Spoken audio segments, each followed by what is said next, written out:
মঞ্চে উপস্থিত হবেন। চলুন একবার বলি, নবান্নে কাঁপিয়ে দিই, বলুন জয় শ্রীরাম, জয় জয় শ্রীরাম, জয় শ্রীরাম, জয় জয় শ্রীরাম, জয় শ্রী চৈতন্য। আপনাদের সামনে এই মুহূর্তে যে ছবি তুলে ধরছি কৃষ্ণনগরের গভর্নমেন্ট কলেজের মাঠ, যেখানে বিজেপি কর্মী সমর্থকদের ভিড় এবং পাশাপাশি দেখছেন সেই ছবি প্রধানমন্ত্রী নরেন্দ্র মোদী একেবারে হুটখোলা গাড়িতে তিনি মঞ্চের একেবারে কাছে এসে উপস্থিত হয়েছেন। আর কিছুক্ষণের মধ্যেই সেখানে দলীয় যে সভা, সেই সভা থেকে কি বার্তা দেন প্রধানমন্ত্রী তা শুনতে অসংখ্য কর্মী সমর্থকরা ভিড় জমিয়েছেন এবং সেই ছবি আপনাদের সামনে তুলে ধরছি। বিজেপি কর্মী সমর্থকদের উদ্দেশ্যে হাত নেড়ে অভিবাদন জানাচ্ছেন প্রধানমন্ত্রী। লোকসভা নির্বাচনের নির্ঘণ্ট ঘোষণার আগেই একেবারে প্রচারে ঝড় তুলতে বঙ্গ সফরে প্রধানমন্ত্রী নরেন্দ্র মোদী। গতকাল আরামবাগের পর আজ কৃষ্ণনগরে দলীয় সভা প্রধানমন্ত্রীর। এই মুহূর্তে আপনাদের সামনে তুলে ধরছি কৃষ্ণনগর গভর্নমেন্ট কলেজের যে মাঠ, সেখানে একেবারে গেরুয়া যে ছবি আপনারা দেখছেন, বিজেপির কর্মী সমর্থকরা রয়েছেন, দলীয় পতাকা, এবং তারই মাঝে প্রধানমন্ত্রী নরেন্দ্র মোদী তিনি আর কিছুক্ষণের মধ্যেই সভা মঞ্চে এসে তিনি সেখানে বক্তব্য রাখবেন এবং ঠিক কি বার্তা দেন সেদিকেই নজর রয়েছে। সেই মুহূর্তে আপনাদের ছবি তুলে ধরছি, একেবারে মঞ্চের সামনে এসে উপস্থিত হয়েছেন প্রধানমন্ত্রী। অসংখ্য বিজেপি কর্মী সমর্থকদের ভিড় সেখানে। বেশ কিছুক্ষণ আগে কৃষ্ণনগর থেকে একাধিক প্রকল্পের উদ্বোধন করলেন তিনি। প্রায় 15,000 কোটি টাকার প্রকল্পের উদ্বোধন করলেন প্রধানমন্ত্রী। সরকারি প্রকল্পের উদ্বোধন ও শিলান্যাস করেছেন। গত দুদিনে 22,000 কোটি টাকার প্রকল্পের উদ্বোধন হলো প্রধানমন্ত্রী নরেন্দ্র মোদীর হাত দিয়ে। এবার তিনি উপস্থিত হলেন কৃষ্ণনগর গভর্নমেন্ট কলেজের মাঠে, যেখানে দলীয় সভা রয়েছে এবং সেই দলীয় সভায় যোগ দেবেন প্রধানমন্ত্রী। সেই ছবি আপনাদের সামনে তুলে ধরছি। এবং এখানে নদিয়ার একাংশ যেহেতু মতুয়া অধ্যুষিত অঞ্চল, সেখান থেকে সিএ নিয়ে লোকসভা নির্বাচনের আগে ঠিক কি বার্তা দেন প্রধানমন্ত্রী সেদিকে নজর রয়েছে সকলের। অসংখ্য কর্মী সমর্থকরা তারা ভিড় জমিয়েছেন। এই মুহূর্তে আপনাদের সরাসরি সেই ছবি তুলে ধরছি আরামবাগের পর কৃষ্ণনগরে নরেন্দ্র মোদী।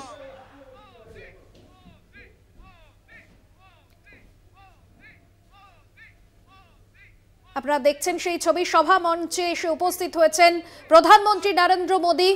কৃষ্ণনগরের পুণ্যভূমিতে নরেন্দ্র মোদীজি স্বাগতম, কৃষ্ণনগরের পুণ্যভূমিতে নরেন্দ্র মোদীজি স্বাগতম,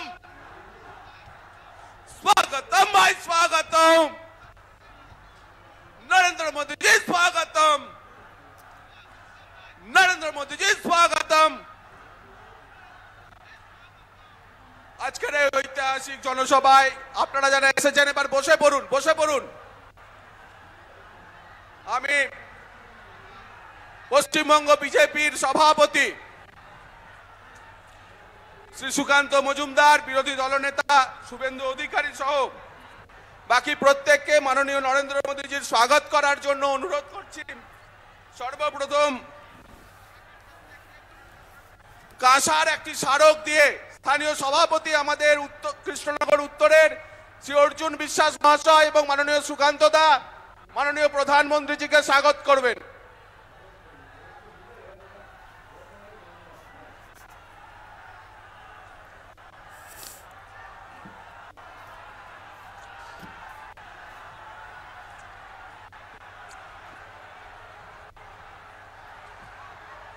শ্রী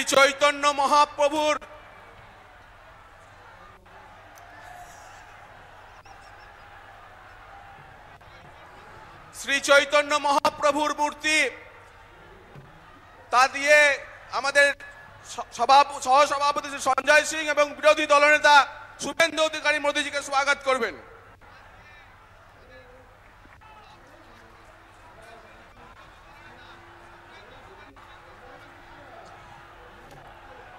মাহের স্নেহ পাওয়া শ্রী নরেন্দ্র মোদীজির এক অভূতপূর্ব চিত্র আমাদের অমিতাভ রায় সহ আমাদের বিরোধী দলনেতা এবং রাজ্য সভাপতি সেই ছবি দিয়ে মাননীয় প্রধানমন্ত্রীজিকে বরণ করবেন। শ্রী রাম মন্দিরের একটি মিনিয়েচার স্ট্রাকচার দিয়ে আমাদের কার্যকর্তারা মাননীয় প্রধানমন্ত্রীজিকে, আমাদের বিরোধী দলনেতা এবং রাজ্য সভাপতি সহ শ্রীরাম মন্দিরের একটি সোলার কাজ করা মূর্তি দিয়ে প্রধানমন্ত্রীজিকে বরণ করবেন।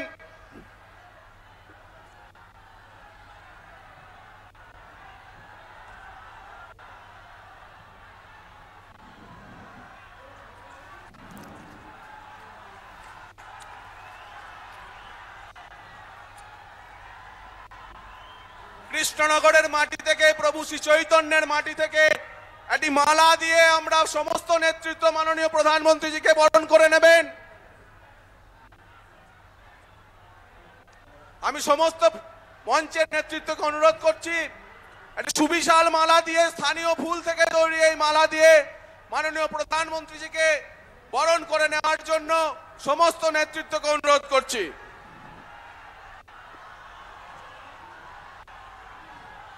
একবার জোরদার করতালির সঙ্গে মাননীয় নরেন্দ্র মোদীজিকে কৃষ্ণনগর স্বাগত করুন। জোরদার করতালি দিয়ে মায়েরা উলুধ্বনি করুন। আর বাকি সবাই একবার জোরদার করতালি দিয়ে প্রধানমন্ত্রীজিকে কৃষ্ণনগর মাটিতে স্বাগত জানানো হলো।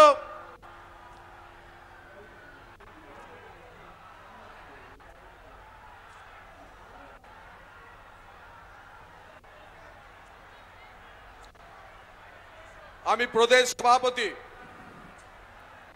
আমাদের সকলের প্রিয় বালুরঘাটের লোকপ্রিয় সাংসদ ডক্টর সুকান্ত মজুমদারকে স্বাগত ভাষণ দেওয়ার জন্য অনুরোধ করছি।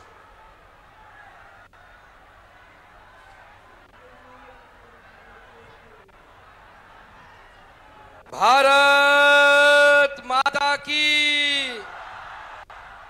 ওইদিকের ব্লকের এখন হাত দেখা যাচ্ছে না, দু হাত তুলে আমার সাথে বলুন, ভারত মাতা কি, ভারত মাতা কি।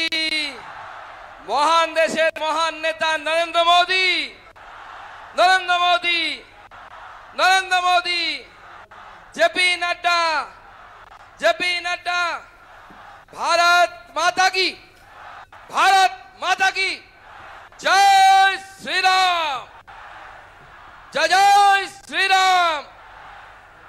আজকে এই শ্রী চৈতন্য মহাপ্রভুর পুণ্যভূমিতে আমরা এখানে এসেছি এবং আমরা সৌভাগ্যবান যে মাননীয় প্রধানমন্ত্রী নরেন্দ্র মোদীকে, যিনি বিকশিত ভারতের ভগীরথ হয়ে কাজ করছেন, তিনি আজকে আমাদের মাঝে উপস্থিত আছেন। মাননীয় প্রধানমন্ত্রীকে জোরে হাততালি দিয়ে একবার সবাই স্বাগত জানাবেন, আশীর্বাদ জানাবেন, মায়েরা উলুধ্বনি দিয়ে মাননীয় প্রধানমন্ত্রীর মঙ্গল কামনা করবেন। আমাদের মঞ্চে উপস্থিত আছেন সম্মানীয় বিরোধী দলনেতা মাননীয় শুভেন্দু অধিকারী মহাশয়, ওনাকেও জোরে হাততালি দিয়ে এবং ওনার সমস্ত বিধায়ক যারা আছেন আমাদের অ্যাসেম্বলির সমস্ত বিধায়কদের জোরে হাততালি দিয়ে স্বাগত জানাবেন। উপস্থিত আছেন আমাদের এই রাজ্যের ইনচার্জ মাননীয় মঙ্গল পাণ্ডেজি, মাননীয় অমিত মালব্যজি এবং অন্যান্য নেতৃত্ব, তাদেরকেও জোরে হাততালি দিয়ে স্বাগত জানাবেন। আমাদের রাজ্যের বিভিন্ন পদাধিকারীগণ, জেলা সভাপতিগণ, আমাদের রাজ্যসভার নতুন সাংসদ, আমাদের শ্রমিকদা, সকল নেতৃত্বকে একবার জোরে হাততালি দিয়ে সকলে মিলে বরণ করে নিন, সবাইকে আশীর্বাদ দিন।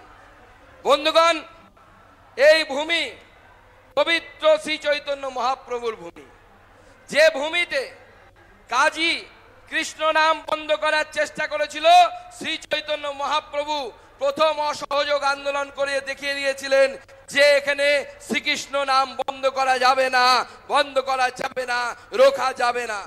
আজকে এই বাংলায় আবার এই ধরনের পরিস্থিতি তৈরি করার চেষ্টা করছেন মাননীয় মুখ্যমন্ত্রী, যিনি মনে করেন যে রাম নাম নিলে নাকি অপমান করা হয়। সেই মুখ্যমন্ত্রীকে কি অপমান করার কথা বলে কিনা মুখ্যমন্ত্রী, সেই মুখ্যমন্ত্রীকে আগামী নির্বাচনে উচিত শিক্ষা দিতে হবে, আপনাদেরকে উচিত শিক্ষা দিতে হবে, আপনারা সেই জন্য প্রস্তুত হন। আজকে ভাবতে অবাক লাগে, মাননীয় মুখ্যমন্ত্রী এখান থেকে একজনকে সাংসদ করেছিলেন, তার নাম আমি বলতে চাই না, যিনি বলেন মা কালী নাকি মদ খায় আর মুখ্যমন্ত্রী নিশ্চুপ হয়ে থাকে। লজ্জা লাগে এরকম মুখ্যমন্ত্রীর জন্য। আমি তীব্র ধিক্কার জানাই এই মুখ্যমন্ত্রীকে যে আপনি একজন সাংসদ এই কথা বলার পরে আপনারা চুপ করে যান। কি আপনাদের সাংসদ বলেছিলেন কিনা বলেছিলেন কিনা? উচিত শিক্ষা দিতে হবে কিনা? আজকে ভাবতে অবাক লাগে, তা একজন সাংসদ সামান্য কিছু পয়সার লোভে, লিপস্টিকের লোভে, পাউডারের লোভে, বিদেশি কোম্পানির বিভিন্ন পারফিউমের লোভে তার লগ ইন আইডি, সেই লগ ইন আইডি সাংসদের অন্য লোককে দিয়ে দেয়। বিদেশ থেকে একজন সাংসদের লগ ইন আইডি থেকে সেখান থেকে মানুষ লগ ইন করে। আজকে এই রকম লোককে মাননীয় মুখ্যমন্ত্রী সংসদ যাকে সাংসদ পদ থেকে সরিয়ে দিয়েছে, তারপরেও তাকে জেলা সভাপতির দায়িত্ব দিয়ে রেখেছেন, যে ভেবেছেন এখানে 40% এক বিশেষ সম্প্রদায়ের ভোট আছে বলে এই সিট থেকে আবার জিতিয়ে যাবেন। কি আপনারা জেতাবেন এই সাংসদকে? জেতাবেন? জেতানো উচিত? উচিত না। এই তৃণমূল কংগ্রেস এই পবিত্র মাটিকে অপবিত্র করেছে। যে মাটি দ্বিজেন্দ্র লাল রায়ের মাটি, যে মাটি চৈতন্য মহাপ্রভুর মাটি, সেই মাটিতে এখন মানিক বন্দ্যোপাধ্যায়ের নাম শোনা যায়, চোর মানিক বন্দ্যোপাধ্যায়ের নাম শোনা যায়। আর এই চোরেদের বিরুদ্ধে আমাদের মাননীয় প্রধানমন্ত্রী ব্যবস্থা নেন বলে মমতা বন্দ্যোপাধ্যায় রেগে যায়। মমতা বন্দ্যোপাধ্যায় আমাদের প্রধানমন্ত্রীকে বাজে কথা বলেন। আর এই রকম তপস্বী প্রধানমন্ত্রী, ঋষিতুল্য প্রধানমন্ত্রী গোটা ভারতবর্ষের নয়, গোটা পৃথিবীর সব থেকে বড় নেতা, তিনি আমাদের গৌরব, তিনি আমাদের আদর্শ, তাদেরকে আমরা স্মরণ করি। যিনি 140 কোটি মানুষকে ফ্রিতে ভ্যাকসিন দিয়েছে। কি আমরা ভ্যাকসিন পেয়েছি? তো ভ্যাকসিন পেয়েছি, সবাই ফ্রিতে পেয়েছি। আজকে যে তৃণমূল নেতাটা জয় বাংলা করে চিৎকার করে, তারও রক্তের ভেতরে নরেন্দ্র মোদীর দেয়া ভ্যাকসিন ঘুরে বেড়াচ্ছে, নরেন্দ্র মোদী ঘুরে বেড়াচ্ছে। এটা হচ্ছে নরেন্দ্র মোদীর উন্নয়ন। তাই বন্ধুগণ, আমি আমার বক্তব্যকে বাড়াবো না, কারণ মাননীয় প্রধানমন্ত্রী আজকে মূল বক্তা। তাই আপনাদের কাছে অনুরোধ, আগামী